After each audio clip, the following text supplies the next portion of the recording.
22 जनवरी 2024 को अयोध्या में भव्य श्री राम मंदिर का उद्घाटन होने जा रहा है। लेकिन भव्यता और सुंदरता जो राम मंदिर की होगी उसका राजस्थान से बहुत गहरा नाता है, क्योंकि राम मंदिर और राजस्थान दोनों एक दूसरे के बिना अधूरे से होंगे। क्योंकि भव्यता और जो सुंदरता अयोध्या में जो लोग तस्वीरों में देख रहे हैं, टीवियों में देख रहे हैं, उसकी भव्यता राजस्थान के बिना अधूरी क्यों है, ये मैं आपको बताने जाऊंगा। जिस खान में मैं मौजूद हूं, ये भरतपुर राजस्थान के बंसीपुर पहाड़ की खान है। यहाँ आप देखेंगे कि जो मजदूर हैं वो काम कर रहे हैं। ये पत्थर जो है, ये सिर्फ हिंदुस्तान में इकलौता ऐसा खान है जो पत्थर राम मंदिर के लिए जा रहा है। पूरे हिंदुस्तान में इकलौती ये वो खान है जहां से राम मंदिर के लिए ना सिर्फ पत्थर निकाला गया है, बल्कि राम मंदिर की जो भव्यता सुंदरता अभी दिखाई दे रही है तस्वीरों में, वो इसी पत्थर की है। और अभी भी यहां से जो पत्थर निकाला जा रहा है उसे कहते हैं पिंक सैंडस्टोन। पिंक सैंडस्टोन की खासियत यह है कि वो पूरे हिंदुस्तान में इसी इलाके में पाया जाता है, भरतपुर के बंसीपुर पहाड़ इलाके में। और जहां आप यहां देख रहे हैं ये ब्लॉक जो हैं, ये मेरे पीछे तस्वीर एक बार दिखाने की कोशिश करें महेश। ये जो ब्लॉकेज है, ये प्रॉपरली ब्लॉकेज जो है ये साइज टू साइज है, यानी कि जो जरूरत जिस तरीके की राम मंदिर में पड़ रही है, ठीक उसी तरीके के साइज के पत्थर जो हैं वो ब्लॉक के हिसाब से बना करके वहां भेजे जा रहे हैं। इनकी नक्काशी जो है वो अलग तरीके से होती है, लेकिन करीब 4 लाख घन फीट पत्थर जो है अब तक पहुंच गया है। और अयोध्या में जब राम मंदिर के लिए पत्थर पहुंचा है तो इस पत्थर की खासियत क्या है, कितना यहां से पत्थर अभी तक पहुंचा है, इस पिंक सैंडस्टोन की खासियत क्या रहती है। मेरे साथ में दीपराज जी हैं जो इस खान के मालिक हैं। दीपराज जी, कितना पत्थर पहुंच चुका है अब तक, और राम मंदिर राजस्थान दोनों की खूबसूरती देखने को मिलेगी? यहाँ से हमने अब तक जो डिस्पैच किया है माल, वो तकरीबन 2 लाख घन फुट हम कर चुके हैं पिछले 7-8 महीने में। क्योंकि इसमें पत्थर में एक ही खासियत है कि इसमें एक तो नक्काशी अच्छी होती है, ये सॉफ्ट सैंडस्टोन है, और ये सैंडस्टोन होने की वजह से क्या, एक तो क्रैक नहीं होता है। अगर और कोई स्टोन यूज करते तो उसमें हार्डनेस भी ज़्यादा होती है और उसमें क्रैक होने के चांसेस रहते हैं। इसलिए आप जो भव्य मंदिर देख रहे हो, राम मंदिर जो बन रहा है, वो ही नहीं बन रहा, उसके अलावा अक्षरधाम ट्रस्ट के भी चल रहे हैं, स्वामीनारायण ट्रस्ट के मंदिर बन रहे हैं। राम मंदिर की जो बात कर रहे हैं हम, राम मंदिर में जो पत्थर ये आप ये वाली इस खान का लग रहा है, जिसकी खूबसूरती आपने बताई कि नक्काशी बहुत बेहतर तरीके से होती है, लाइफ कितनी होती है, एक्चुअल लाइफ इसकी कितनी होती है? एक्चुअल लाइफ तो मैं आपको बताना चाहता हूँ कि मैं भरतपुर रॉयल फैमिली से आता हूँ, और मैं खुद जिस महल में रहता हूँ उसका जो फ्रंट गेट है वो ही सैंडस्टोन का बना हुआ है, इसी सैंडस्टोन का बनाया हुआ है। और क्योंकि ये भरतपुर के पास था तो मैं तो उसको पिछले 150 साल से तो मैं देख रहा हूँ कि उस पत्थर में कुछ हुआ नहीं है। पर कहते ही हैं कि साइंटिफिक तौर पर कि साहब ये 1000 वर्ष तक इस पत्थर की मियाद है। 1000 साल तक, मतलब ये पत्थर जो है बिल्कुल इसी तरीके से रहेगा? इसी तरीके से रहेगा। और इसकी खासियत ये है कि अगर इस पर आप पानी डालोगे तो इस पर क्या है कि बादामी कलर आता है, और सूखने के बाद ये पिंक लगता है। तो और ये पत्थर जो है इतना हार्ड भी नहीं है, जो आपके गढ़ाई बरसात होगी तो राम मंदिर बहुत अलग तरीके का दिखाई देगा, ये नेचर के रंग होंगे। बिल्कुल बिल्कुल, वो क्योंकि नेचुरल सैंडस्टोन है तो उसमें पानी गिरने के बाद वो कलर चेंज करता ही है। हम अपनी खान में से निकालते हैं, अब भी निकालते में ये कलर चेंज करता है। और इसमें जब हम पत्थर निकालते हैं तो एक्चुअल जो पिंक कलर है जिसका ये राम मंदिर बन रहा है वो 30% ही निकलता है। दीपक जी, कितने मतलब कि अभी ब्लॉकेज जो है किस किस फिट के, कितने कितने आकार के यहाँ से मंगवाए गए हैं, किस किस चीज के लिए, और कितना करीब करीब पत्थर अभी और जाना बाकी है? अभी जो एल&टी ने रिक्वायरमेंट भेजी है वो 7 लाख घन फुट की है। वो राम मंदिर के अलावा भी जो वहाँ के पेवमेंट्स हैं, वहाँ के वॉकवेज हैं, रेलिंग हैं, उन सब में इसी पत्थर का उपयोग कर रहे हैं। तो मेरे पास तो सारा 7 लाख का नहीं है, पर रिक्वायरमेंट ऑन डेली बेसिस आती है।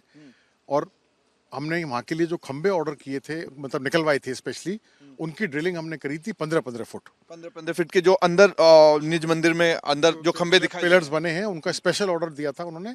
कुछ 15 फुट के थे, कुछ 20 के थे, 40 तक के मैक्सिमम हमने दिए हैं। 40 तक के आपने मैक्सिमम दिए हैं। लेकिन जो सुंदरता भव्यता जो दिख रही है अभी वहां पे और राम मंदिर में, तो यहाँ के जो पत्थर है उनसे कौन कौन सा पार्ट आप बता रहे थे कि सीलिंग वगैरह जो है वो उसमें दासा है, उसमें नीचे जो लगता है आपके प्लिंथ लेवल के ऊपर, वो सब बंसी पहाड़पुर से गया है। उसकी फिलिंग इन्होंने अलग ग्रेनाइट से करी है। तो फिलिंग में ये यूज नहीं हुआ है क्योंकि ये सैंडस्टोन फिलिंग था। से ऊपर जो सीलिंग ऊपर उससे ऊपर जो भी यूज हुआ है वो बंसी पहाड़पुरी हुआ है। बंसीपुर पहाड़ हुआ है। लेकिन जो नक्काशी अभी जो तस्वीरों में दिखाई दे रही है, जो सोशल मीडिया पे तस्वीरें निकल के आती हैं और जो वहां लोग जाते हैं खूबसूरती निहार रहे हैं कि अभी तो बना भी नहीं है, लेकिन अभी जो छत हम देखते हैं कि बहुत खूबसूरत सी छत मंडप जो है तैयार हो रहा है। सीलिंग में भी यही पत्थर इस्तेमाल हुआ है। जो गर्भगृह है जहाँ पर वो मूर्ति स्थापना होगी, उनकी जो डोम है, डोम कलश सब कुछ बंसी पहाड़पुर बना हुआ है। अच्छा, तो अभी मतलब कि करीब 4 लाख घन फीट पत्थर जो है वो निकला हुआ है। लेकिन यहाँ ये जो है पूरे हिंदुस्तान में इकलौती बंसीपुर पहाड़ सैंडस्टोन का है। खास बात क्या रही इस पत्थर का इतिहास क्या रहा है? ये पत्थर तो सदियों से यूज में आया है। और अगर आपने भरतपुर में डीक पैलेसेस देखे हो जो कि 150 साल 200 साल पुराने हैं, उनमें जो स्पैन है पत्थरों का, लंबाई है, वो 40-40 फुट की है। तो 40 फुट का फिर इन्होंने सीलिंग कर रखी है, जिसे कहते हैं कि आप छत डाल रखी है। अब तो आरसीसी नई डिजाइन में आ गई, पर उस टाइम आरसीसी नहीं होती थी। तो ये पत्थर तो सदियों से यूज में आया है। बेस्ट पार्ट इसका ये रहता है कि एक तो ये बहुत ज्यादा लंबा है और लंबाई में आप इसके पार्टीशन स्ट्रेंथ पूरी रहती है। स्ट्रेंथ पूरी रहती है। और स्ट्रेंथ में जब चीजें होती हैं तो जैसा कि चीजें निकल के आती हैं कि सीमेंट का और सरिये का यूज नहीं हो रहा है राम मंदिर में, तो ये ब्लॉकेज जो बन रहे हैं, इसको क्या है कि इंटरलॉकिंग कहते हैं कि एक पत्थर में पहले लॉक क्रिएट किया जाता है, उस लॉक को दूसरे लॉक से फंसाया जाता है। तो उसमें कोई सरिया की जरूरत नहीं है, उसमें कोई एडेसिव की जरूरत नहीं है, कोई केमिकल नहीं लगाना, कोई चिपकाने की, बॉन्डिंग करने की कोई चीज इस्तेमाल नहीं होती है। तो इंटरलॉकिंग की जो लाइफ है वो ऑटोमेटिकली 1000 साल से ऊपर हो जाती है। 1000 साल जितने भी पुराने आपके सोमनाथ के टेम्पल बना हुआ है और जितने भी पत्थर के टेम्पल बने हुए हैं, जो पहले पत्थर के ही बनते थे, वो सारे के सारे इंटरलॉकिंग पे थे और आज तक वो कहीं हिले नहीं है, बड़े मजबूत हैं वो। तो ये तस्वीर मैं आपको वापस से दिखाना चाहूंगा कि ये जो पीछे आप ड्रिलिंग सिस्टम देख रहे हैं, इस तरीके से ड्रिलिंग होती है। ये तमाम मजदूर जो हैं ये इस तरीके से ड्रिल करते हैं और 15 से 20 फीट तक आगे तक ड्रिल जाती है। उसके बाद एक ब्लॉक तैयार होता है और ब्लॉक टू ब्लॉक जो है वो इसलिए तैयार किए जाते हैं कि 15 फीट 20 फीट 25 फीट 15 फीट के अलावा जो खंबे होते हैं, खंबों में नक्काशी जो होती है वो उस साइज के हिसाब से होती है। इसलिए ये ब्लॉकेज जो है ये इस तरीके के पार्ट में बनाए जाते हैं और उसके बाद यहाँ से ट्रांसपोर्टेशन अयोध्या के लिए होता है। और न सिर्फ अयोध्या के लिए बल्कि आसपास में जो मंदिर और बनने हैं, कॉरिडोर बनना है, उसमें भी ये पत्थर यूज लिया जाएगा। तो ये पूरी वो खान है जो हम आपको दिखा रहे हैं रिपब्लिक पे कि इस मात्र पिंक सैंड स्टोन की खान में हम इसलिए आए हैं क्योंकि राजस्थान का जो जुड़ाव है राम मंदिर से वो बिल्कुल अलग है। क्योंकि 4 लाख घन फीट पत्थर जो है अब तक राम मंदिर के निर्माण में यूज हो चुका है और उसकी भव्यता को सुंदर बनाने के लिए इसी राजस्थान की इसी खान का पत्थर अभी काम आ रहा है।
अयोध्या में बन रहे श्री राम मंदिर की खूबसूरत तस्वीर को अगर आप देखते हैं और निहारते हैं और आपको वो भव्य तस्वीर अच्छी लगती है तो उस सुंदर तस्वीर में चार चांद लगाने का काम बंसीपुर पहाड़ के वो पत्थर करते हैं जो इकलौते हिंदुस्तान में यहीं यानी कि राजस्थान में है।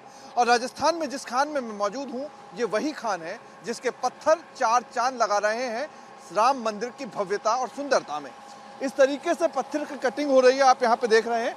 ये जो ब्लॉक है ये वो ब्लॉक है जिससे पिलर जो हैं वो बनने होते हैं। ये पिलर बनने की जो लंबाई होती है, चौड़ाई होती है, उसी के हिसाब से नापा और काटा जा रहा है।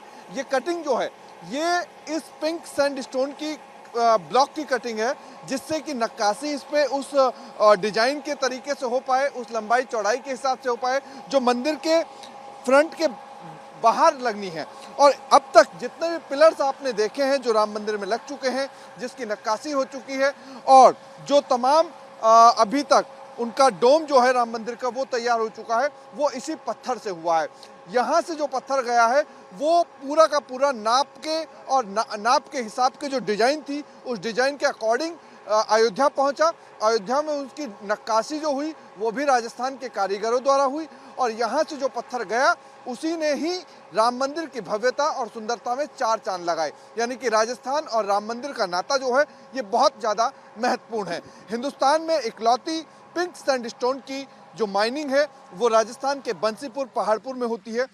और ये मेरे ठीक पीछे जो आप ब्लॉक देख रहे हैं ये ठीक वही ब्लॉक हैं जो पूरे नाप के साथ में अयोध्या जा रहे हैं। अयोध्या का जो बाकी का काम है मंदिर के अलावा जो काम है वो भी इसी पत्थर से होता है। इसी पत्थर की जो खासियत है वो ये है कि इसकी लाइफ जो है करीब 1000 साल तक की है। इसमें नक्काशी बहुत बेहतर तरीके से होती है। जो चित्रण पत्थरों में नक्काशी के दौरान किया गया है, जिस तरीके से पुराणों में पद्धतियों में जो चित्रण और इतिहास उकेरा गया है वो राम मंदिर के इसी पत्थर में किया गया है।